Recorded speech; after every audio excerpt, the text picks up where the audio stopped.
మంచి మోతకాకులు తెంపుకొచ్చి ఇత్తార్లు కుట్టి ఇత్తార్లల్లా భోజనం ప్లాస్టిక్ తినలే.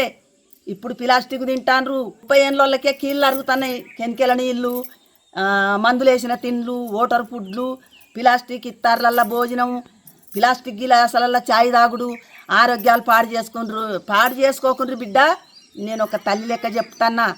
మీరు స్టూలు గిలాసాలల్లో చాయ్ తాగుండ్రి, స్టూలు పల్లెలల్లో అన్నం తినుండ్రి, కానీ ప్లాస్టిక్ వాడకుండ్రి, ఆరోగ్యాలు ఖరాబు చేసుకోకుండ్రి. రేపు కోయడల 2.5 కోట్ల రూపాయల స్టూల్ బోళ్ళు, వంట బోళ్ళు మహిళా సంఘాలకు ఇస్తాండు పొన్నం ప్రభాకర్ సార్ తండ్రి Sattaiah sir.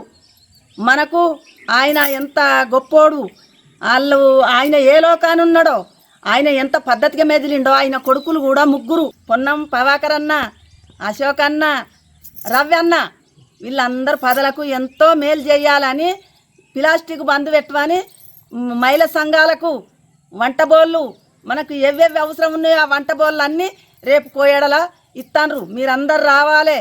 Ponnam sir Prabhakar sir ఇస్తాండు, అందరు రావాలి. రేపు నేను కూడా వస్తున్నా. గవర్నరు, 4 మంత్రులు, పొన్నం ప్రభాకర్ అన్న, నేను అందరము కోయట్లా అక్కడ అందరం కలవాలి. సంతోషంగా ఉండాలని, ఆరోగ్యాలు కాపాడుకోనని చెప్తున్నా. అందరికీ నమస్తే.